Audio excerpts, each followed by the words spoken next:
On my wedding day, my name Danica Lowell echoed through a chapel filled with guests, but not a single person from my own family stood up to greet me. 3 empty rows stared back at me like a punishment I still didn't understand.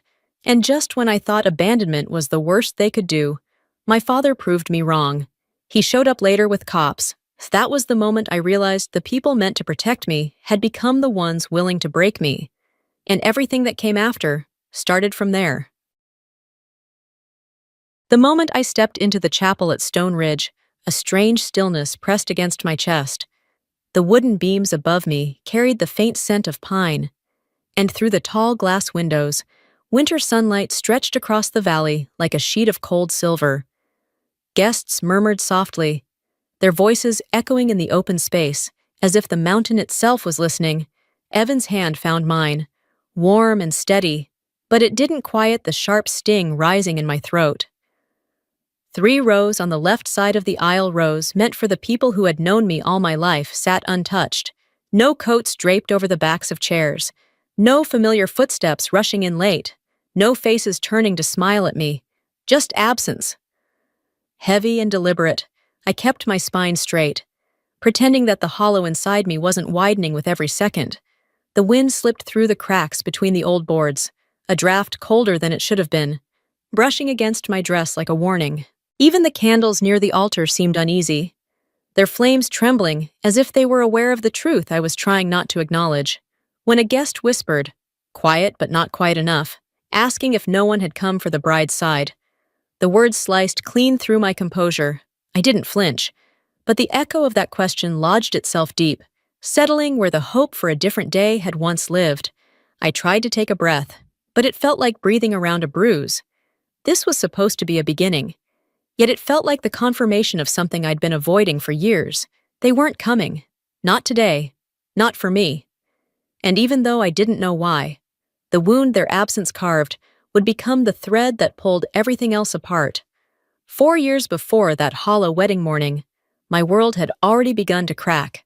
The fire started on the outskirts of Boulder, the kind of blaze that eats through dry grass faster than a person can think. Wind whipped through the hills in violent, unpredictable bursts, sending embers flying like sparks from an angry forge. By the time our family got word, flames were already curling around the old storage shed behind our house. My father stood in the yard, jaw clenched, shouting over the roar of burning timber. He had spent 2 decades fighting fires, and I had grown up watching him run into danger without a flinch. But that day, when the shed caught, something changed in him. He barked at me to save the battered ambulance he kept inside, a relic from his early years of service, something he treated as if it carried the last good piece of his identity. I heard him, but at that exact moment, a thin, terrified cry rose from the cabin at the north edge of the property, a child's voice, high, sharp, desperate.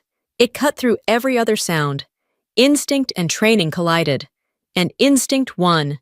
I sprinted toward this cabin, the heat licking my shoulders as I pried open the warped door and pulled a boy into my arms just as part of the roof caved behind us. As I carried him out, coughing through the smoke, I looked toward my father. His eyes met mine, but there was no relief in them, no pride, only a blade of betrayal, clean and final. Behind him, the shed collapsed, taking the ambulance with it in a burst of sparks.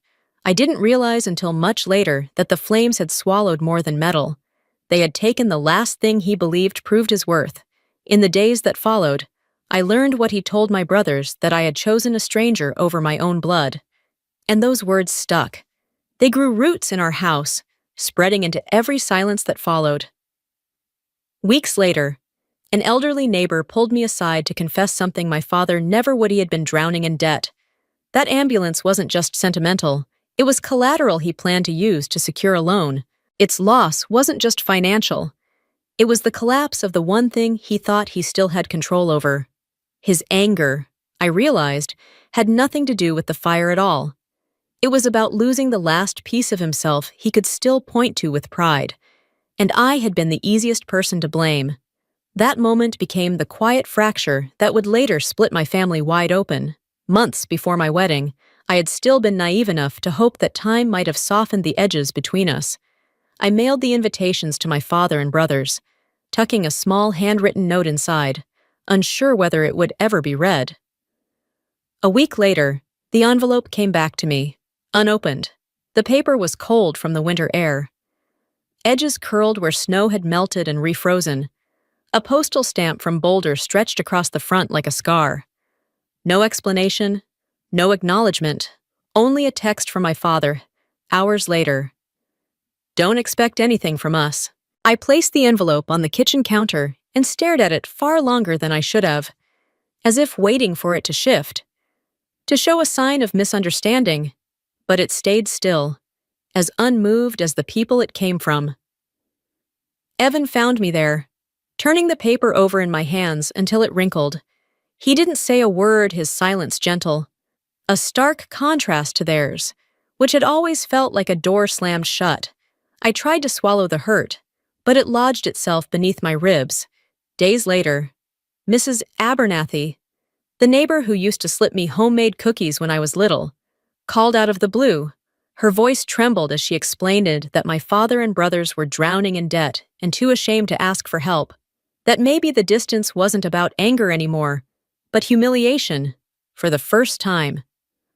Doubt crept in. Maybe the wildfire hadn't been the only reason they pushed me away. Maybe they weren't trying to stay out of my life. They were trying to keep me from seeing how far they had fallen. But the twist came quietly. Settling in only after I hung up the phone, they hadn't stayed silent because they didn't care. They stayed silent because asking for my help felt worse than losing me entirely. And that kind of pride, I would soon learn, doesn't just keep people from reaching out, it pushes them to take. It happened on a Monday morning. The kind where everything feels ordinary until it suddenly isn't. I was finishing a damage summary when Evan walked in holding a thick court envelope, its red seal stark against the paper. I didn't think much of it at first, but the moment I saw the header, the room tightened around me. My name appeared beside the word suspect, the accusation misappropriating family savings, and the complainant was my father. For a second, I felt pinned in place, as if the cold drifting in through the cracked window had frozen me from the inside out. Reading further only deepened the confusion. The so-called missing funds came from a savings account tied to my mother, an account I'd never heard of. There was no signature from her, no acknowledgement she'd even been involved. It felt like someone had cleanly carved her out of her own records. Then came the demand from the court I had to provide timestamps of a specific night, GPS logs, and work witnesses. Someone had told them I'd been spotted near my father's property. The implication curled like smoke. Whoever built this story wanted me trapped, not questioned. I flipped to the signature on the last page. It was supposedly my father's, but the handwriting was too smooth, too controlled.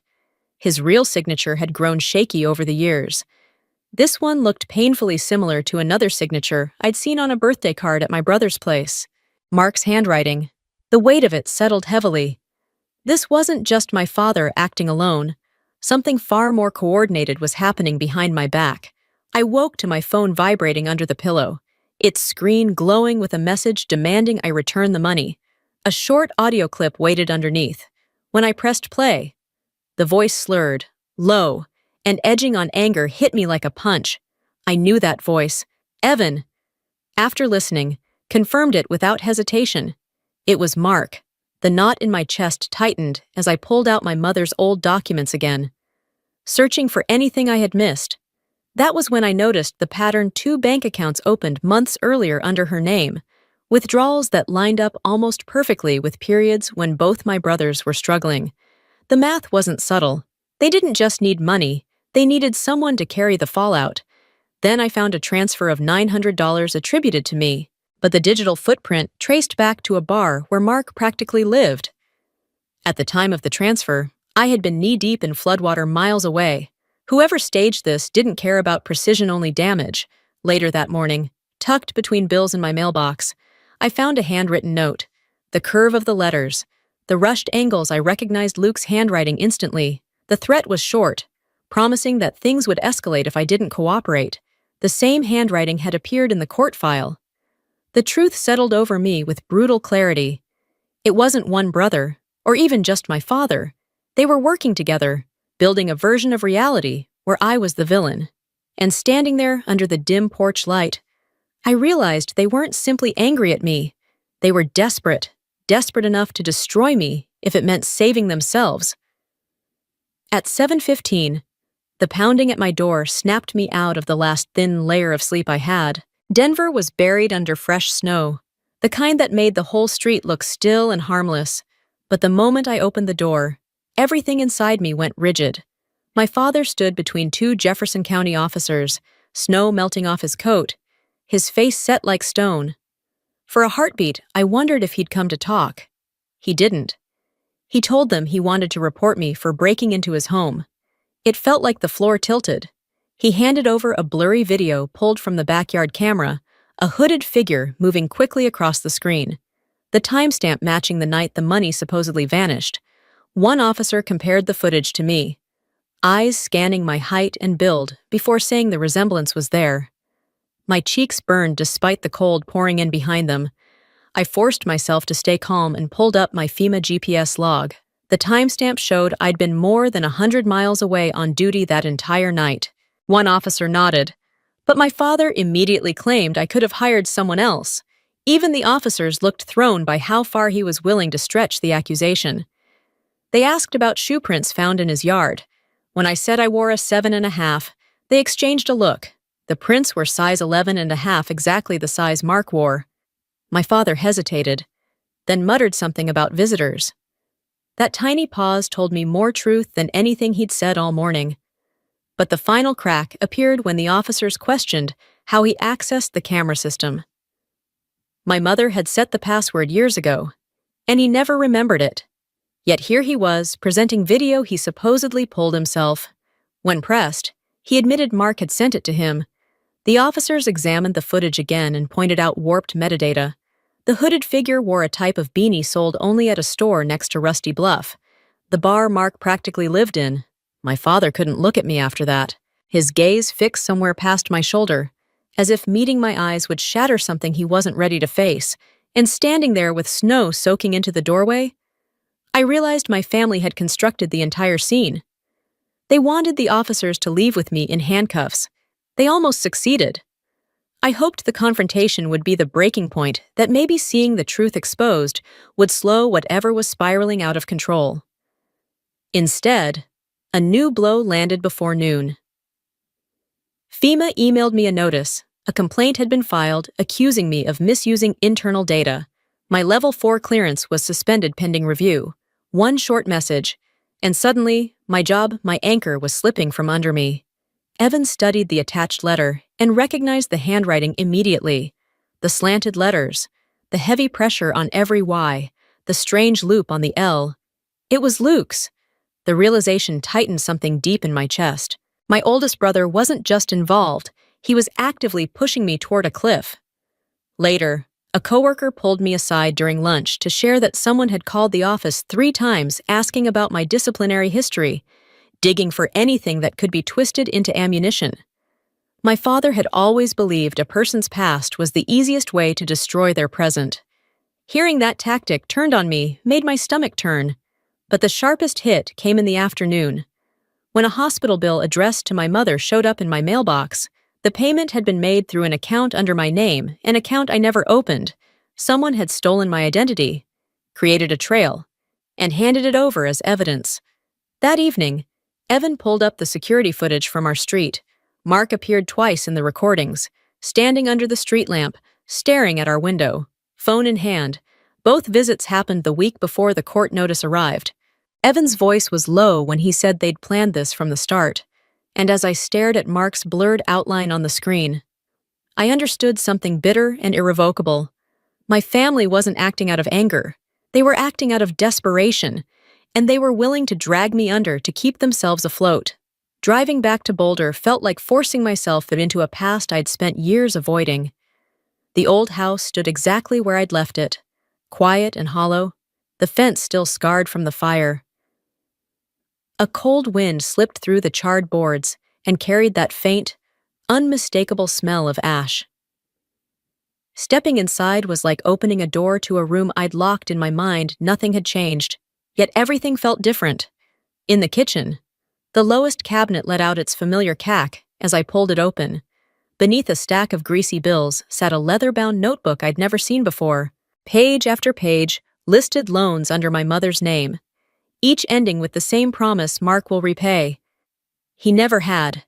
She had hidden every one of his debts, carrying them quietly while the rest of us went on believing everything was fine.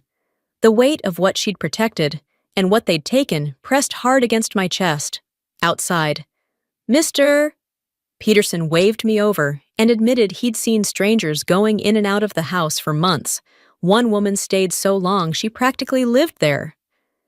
His words snapped every scattered detail in place: the altered video, the wrong shoe size, the unfamiliar silhouette. I found Mark at Rusty Bluff, slumped against his car, drunk and defeated. He confessed more than I expected. They needed money. My father believed I owed them. And the woman in the video wasn't me. It was Mark's ex, using an old key. They'd staged everything, not out of anger, but out of desperation. The morning of the hearing felt colder than any Denver winter. The fluorescent lights inside the county building cast a pale glare over rows of wooden benches, and the air carried that familiar sterile scent of paper and dust. I stood before the panel, my hands steady, though exhaustion clung to every part of me. Across the room, my father sat rigid in the complainant's seat, while Mark and Luke hovered behind him like shadows, unwilling to step into their own blame.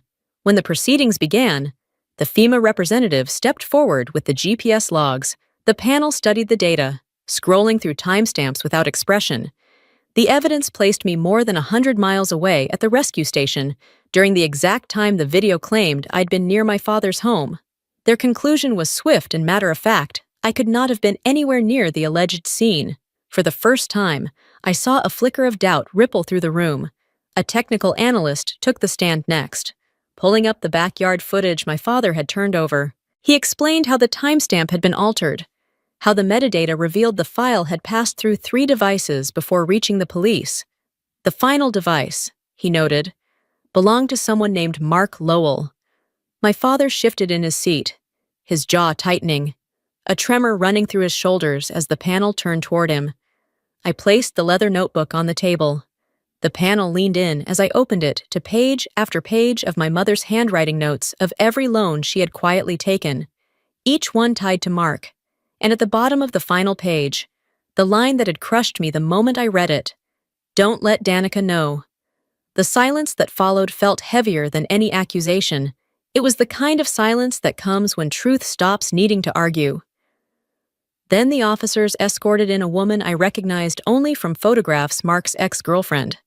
Her voice wavered as she admitted she had crossed the yard that night, wearing the hooded jacket, using an old key. She confessed they'd asked her to stage the break-in so they could claim I'd taken the money. They'd offered to settle her debts in return. The moment she finished, the panel issued their ruling. The accusations were false. The evidence, fabricated. I was cleared of every charge. The file would be closed permanently. I turned toward them, my father, my brothers, and spoke the only words that still felt true. I never took anything from my family. I only took back my life. My father bowed his head, and for the first time, I saw not the man who raised me, but a man hollowed out by his own choices, smaller than the ashes he once stood bravely against. 3 months after the hearing, Colorado exhaled into spring, snow retreated up the mountains, and wildflowers pushed through the thawed earth like small acts of courage. Life felt quieter, lighter, as if the world had finally loosened its grip around my ribs. Lydia, one of the trainees I had mentored years ago, a girl who'd lost her father far too young, reached out and asked if I would walk her down the aisle. She said she wanted someone who had stood beside her when life was hardest. I agreed without hesitation, though a familiar ache settled under my ribs as the day approached. When the church doors opened and music filled the room, Lydia slipped her arm through mine and leaned in close. Her whisper was barely a breath, yet it hit me harder than any verdict or confrontation ever had. "Thank you for showing up." The words wrapped around a part of me I didn't realize was still bruised. In that moment, standing in the warm glow of the sanctuary, It felt like someone handed back the piece of my own wedding day that had been stolen. Outside, the sun cast a golden stretch over the Rocky Mountains. Not triumph, not vengeance, just peace, the kind I had fought for, the kind I finally chose for myself. I can't choose the family I was born into, but I can choose the kind of person I become, and I choose to be someone who shows up even when the people who raised me never did.